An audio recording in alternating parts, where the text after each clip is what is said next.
Olá, muito boa noite, bem-vindos a mais um vídeo do canal Benfica 21.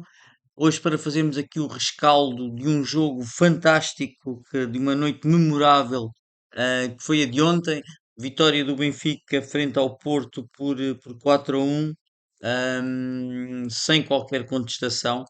Aí para termos uma ideia, desde a época 64-65 não marcávamos 4 golos ao Futebol Clube do Porto. E nessa época, como sabemos, ainda jogava o Eusébio, que até marcou 2 golos. Portanto, foi uma noite de facto com um resultado fantástico, uma exibição fantástica, com um ambiente fantástico, com um público fantástico, onde correu de facto tudo bem. O Benfica ganhou então 4-1, golos do Carreras, o Di Maria marcou 2, e o Pérez fez um autogolo pelo Porto. Da parte do Porto, quem marcou o golo deles foi de facto o Samu, aos 44 minutos.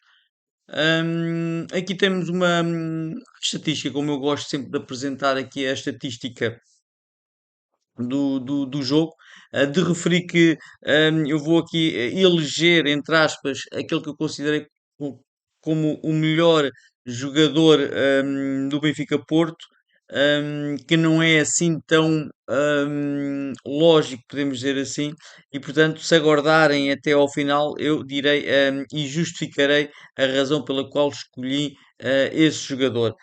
Mas não é de facto aquele que foi considerado o melhor jogador por quase todos os meios de comunicação. Voltando então aqui à estatística, golos esperados, eu gosto muito de facto desta estatística. O Benfica 2.08, o Porto 1.12, mais do dobro dos golos, mais do dobro não, mas perto do dobro dos golos esperados, o Benfica em relação ao Porto. Como podemos também ver, tivemos uma eficácia fantástica, porque 2 golos esperados, mas 4 golos marcados, também foi um elevado nível de eficácia.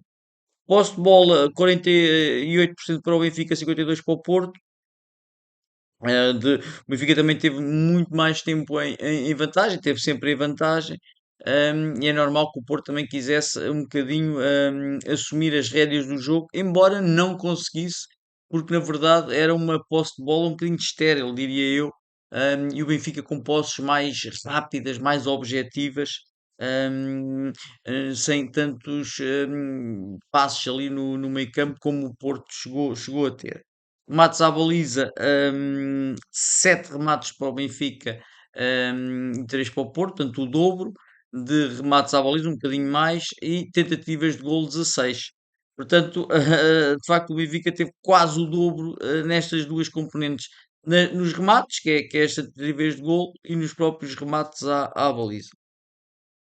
Depois livres, 13 para o Benfica, 10 para o Porto, cantos 2-2, não houve de facto muitos cantos, fora de jogo 6 para o Benfica e 1 para o Porto, talvez aqui pelo facto do Benfica ter aqueles ataques de facto rápidos, quase como contra-ataque, podemos dizer, mesmo assim contra-ataque, e aí a margem para serem sinalizados fora de jogo é de facto maior.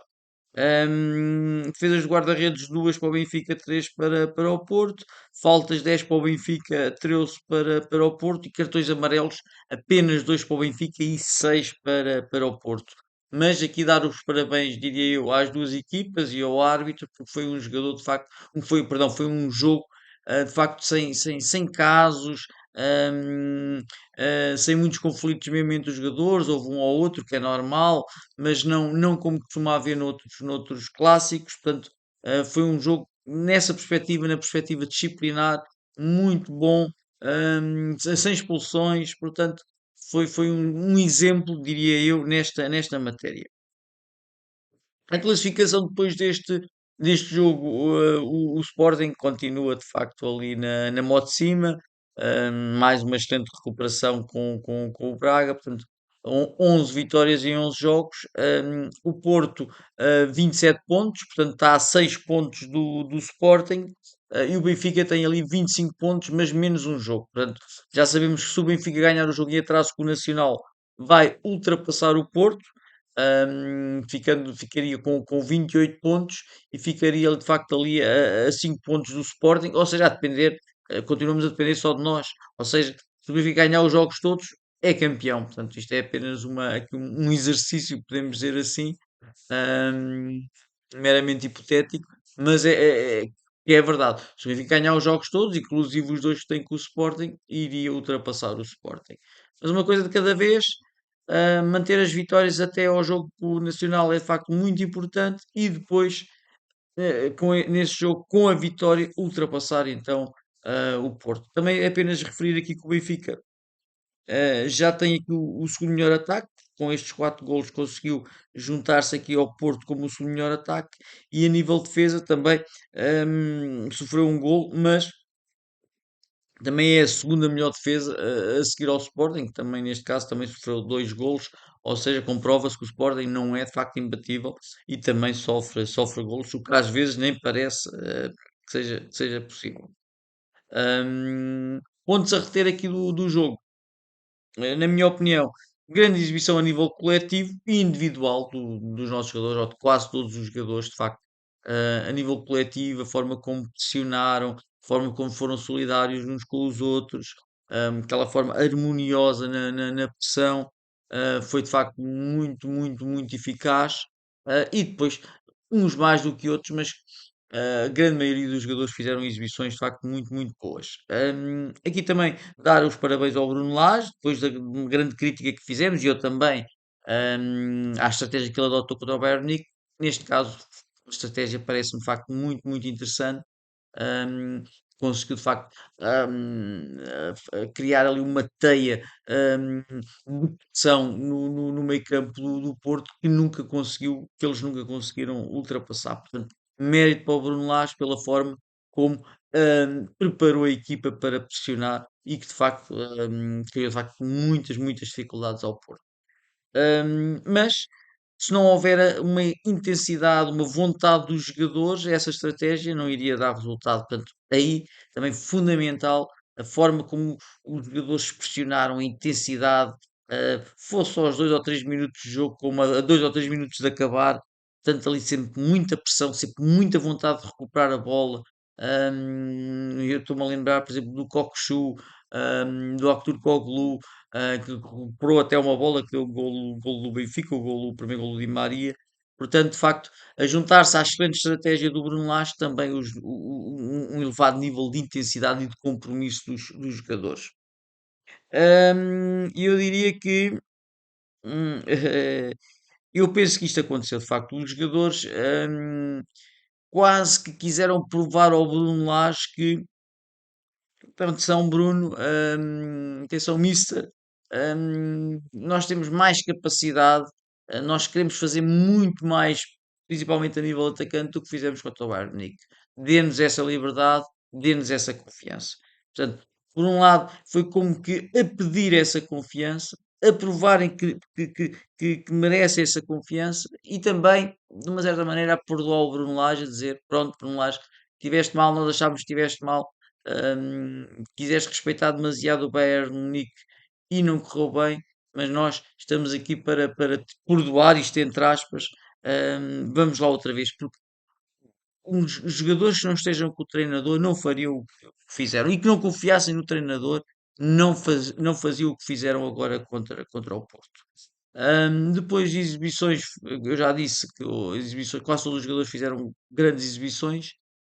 Eu diria que, acima de todos, Tomás Araújo e Di Maria, mas bem secundados, como por exemplo o Carreras, o Bá, o Austin ou o próprio Pavlidis. Não queria falar muito do adversário, mas dizer apenas que de facto há um ditado que diz-nos, um ditado no futebol, que uma equipa só joga com a outra deixa jogar. E de facto foi o que me pareceu. O Porto deixou jogar muito o Benfica. Portanto, há aqui, apesar de termos atenção que o Porto só perdeu contra o Sporting, portanto, teve 9 vitórias, e uma derrota contra o Sporting. O resto foi tudo vitórias, portanto, não é uma equipa assim tão frágil, mas de facto é mais frágil do que o Porto habitual. E eu diria que isso, se calhar, nota-se muito pelos tais níveis de intensidade e de agressividade que também provavelmente foram afetados pelo facto de terem menos dias de preparação, mas de facto, quando a falta de qualidade, podemos dizer, ou de ter qualidade de uma equipa não é disfarçada por aqueles níveis enormes de agressividade e intensidade, notam-se mais aqui os problemas, as debilidades, e foi de facto o que aconteceu. Passando aqui para a análise dos jogadores, que eu também gosto muito de fazer, o Trubino teve ali alguma responsabilidade, não sei, é difícil dizer se é muita, se é pouca, mas no gol do Porto, aquela precipitação do Otamendi, o Trubino também se calhar teve aqui alguma responsabilidade. O resto não teve muito trabalho, teve ali uma saída muito boa ao Samu, mas o Samu estava lesionado, estava, perdão, estava em fora de jogo, e portanto se calhar não contou para os dados oficiais, mas acabou por ser uma boa defesa do Trubino. Também, pelo que me lembro, saiu sempre bem a jogar. A pressão do Porto também não foi de facto muito, muito forte. Olha aqui, nota 3. O Otamendi, nota 2 pelo erro que teve, pela persistência que tem tido a errar. Eu sei que ele sofreu o penalti que depois deu o 4-1, mas isso não apaga de facto aquele erro e a acumulação de erros que ele tem tido. O Tomás Araújo nota-se, quer dizer, que jogador que está, ah, quer seja de facto a defender, que é a principal função dele, com um timing fantástico de entrada aos lances, também muita rapidez, muita velocidade, jogo aéreo também bom, pois aquela qualidade a sair a jogar, que não há muitos centrais que tenham nesta, que eu saiba, que eu me lembro por essa Europa fora. Portanto, dou-lhe aqui nota 5. O Bá nota 4, de facto, também muito intenso e muito rápido na tentativa até de recuperar bolas no meio campo adversário. Também foi dele que saiu ali a assistência para o que seria o gol do Pavlidis, mas foi ao autogol do Pérez. E portanto, uma excelente exibição e ainda para mais vindo de lesão. Carreras, mais uma excelente exibição, mais uma prova de grande maturidade. Então, para a idade que tem, é de facto anormal, mesmo a nível tático, a nível defensivo. Eu estive lá no jogo e olhava muitas vezes, quando a bola até estava noutros jogadores, a forma como ele estava sempre a olhar para os colegas, sempre a olhar para os adversários, sempre a chamar o Aktürkoğlu para o ajudar.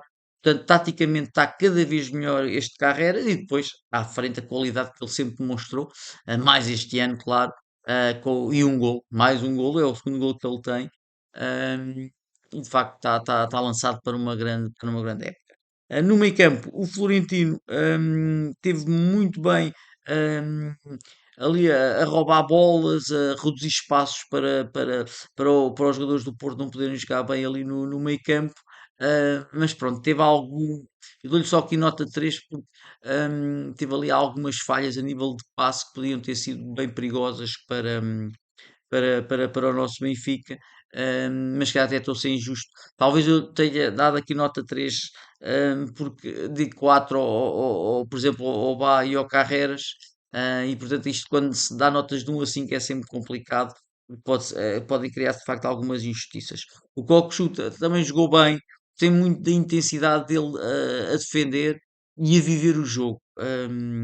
A forma como festejou os golos, a forma como discute quando houve, por exemplo, uma falta que foi marcada falta, mas que ele não fez, ele recuperou a bola de forma limpa.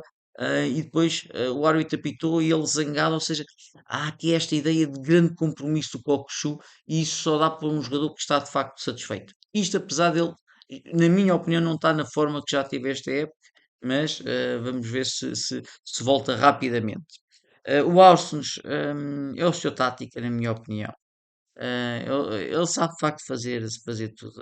A forma como ele vai ajudar o Pavlidis, isto também com instruções do Bruno Lage, certeza, na primeira pressão do Benfica. E depois consegue recuperar para apoiar ali o Di Maria a defender na direita e o Bá. E depois também a atacar, quer dizer, o passo para o Di Maria eu penso que será o segundo golo. Sim, foi o segundo golo. O passe que ele fez para o Di Maria no segundo golo foi delicioso. Teve também um remate muito, muito bom. E parece que está ele em todo lado. Atenção, eu dou-lhe aqui um 4 porque de facto houve um passe que ele fez para o Turbino péssimo. O Samu só não marcou por muito, muito pouco. e portanto teve de facto, este 4 podia-se ter um 2, mas está, é de facto um fantástico jogador aqui no meio campo do Benfica. E reparem que já estamos, ele vai para a terceira época e sempre a um elevado nível a um elevado nível de qualidade que ele apresenta. Depois o Turkoglu não marcou, não assistiu diretamente, mas teve pormenores deliciosos. De dizer que o tal golo que o Austin assistiu de Maria, quem recuperou a bola foi o Turkoglu. Recuperou de facto muitas bolas com aquela rapidez dele, aquela intensidade, a brigar pela bola, hum, a querer recuperá-la, de facto esteve aí muito bem. Teve também momentos de magia a passar por 3 4 jogadores do Porto, alguns centros perigosos, também fez um remate, mas que foi muito por cima. Portanto, teve sempre muito ligado ao jogo.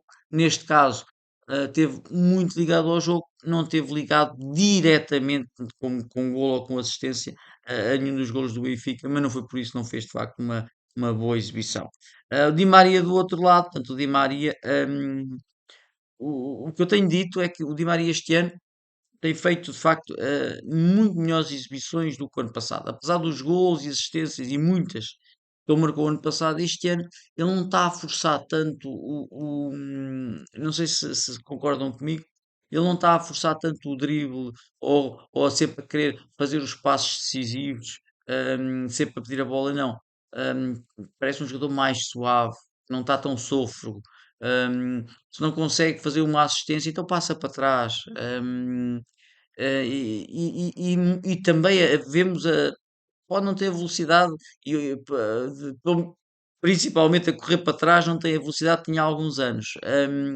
Mas vê se ele a tentar ajudar, vê se ele a recuperar a bola. De facto, muito mais solidário que a equipa e atacar, aí que qualidade que ele tem. Aquele passo para o Pavlidis, que o Pavlidis arrematou à barra. Depois uma outra jogada em que há um passo longo para ele, que eu acho que também foi o Tomás Araújo, e a forma como ele controla a bola junto à linha e depois vai em drible, até fazer um remate que foi interceptado pelo Tiago Jalou, é fabuloso, fabuloso a qualidade de finalização do gol dele, do 2-1, até a qualidade de marcar o penalti. Portanto, estou muito, muito feliz por ter o Di Maria.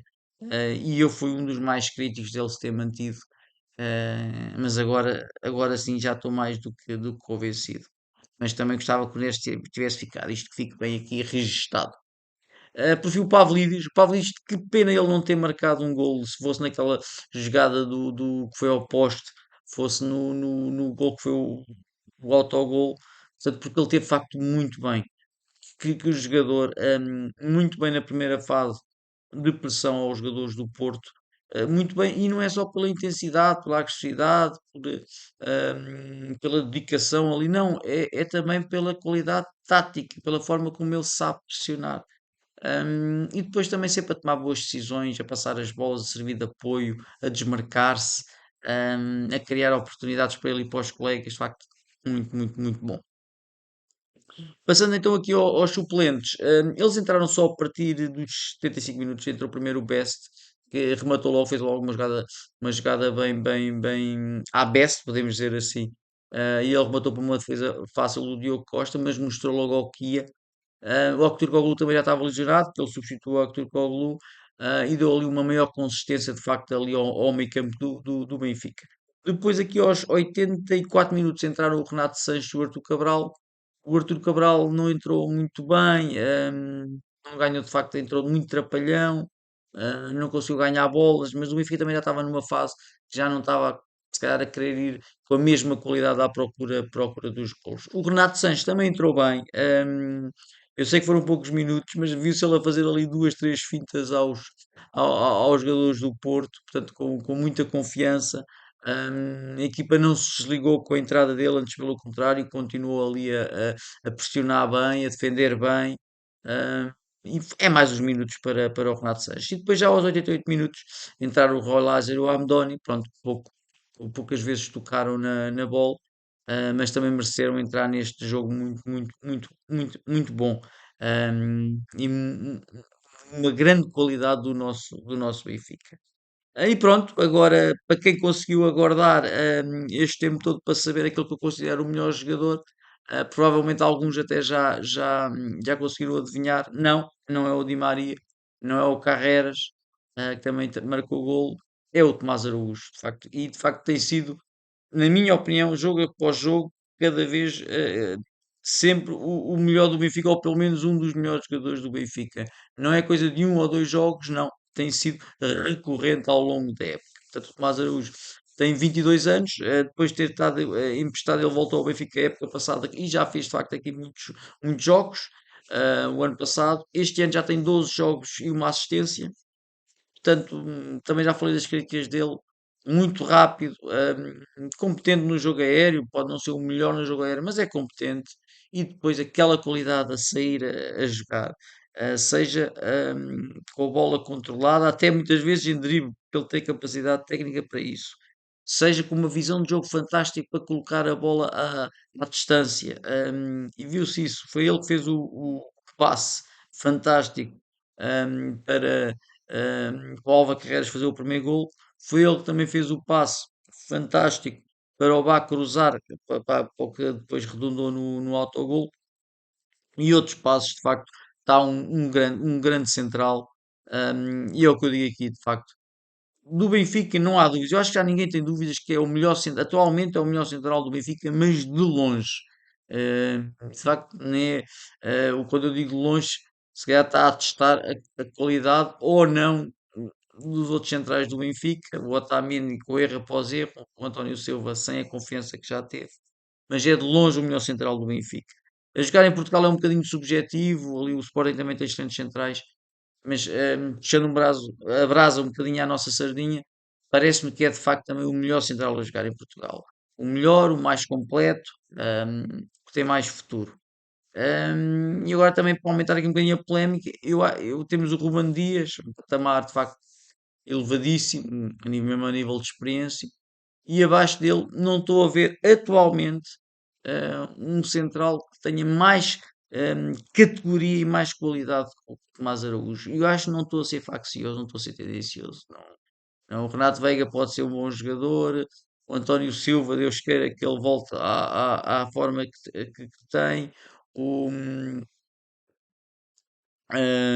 o central do Sporting, que agora não me recordo o nome, hum, também não está bem fisicamente, mas também é um grande central, ainda por cima ali do lado esquerdo. Mas estas valências do Tomás Araújo, penso que e o conjunto das valências, este equilíbrio dessas valências, não estou a ver nenhum outro central no futebol português, um central português, para jogar na seleção com a qualidade que ele tem, sem, como eu já disse, excetuando o Ruben Dias. Pronto, foi a minha análise aqui do nosso Benfica. Vamos ter agora uma paragem para as seleções. Eu confesso que gosto mais do Benfica, e vivo muito mais o Benfica do que os jogos das seleções, mas pronto, tem que ser, é o que está programado. E vamos ver se voltamos da mesma maneira que vamos agora para esta pausa. Entretanto, vou fazendo outros vídeos, se calhar não sobre os jogos agora do Benfica, porque não vamos ter, mas sobre alguma história do Benfica, de campeonatos que ganhou. Gostaria de fazer, porque eu já fiz sobre os melhores guarda-redes do Benfica do século XXI e os melhores defesas de direitos. Eu gostaria de fazer para as outras posições. E pedir-vos encarecidamente para, caso assim o considerem, colocarem o vosso gosto aqui no vídeo, também para me acompanharem os outros vídeos que eu tenho, para se inscreverem no canal, é 100% gratuito, para deixarem as vossas sugestões, para deixarem as vossas críticas, no caso não concordarem com alguma das minhas análises, mas vamos para a frente, e desejar a todos uma boa semana. Tudo bom? Muito obrigado, obrigado.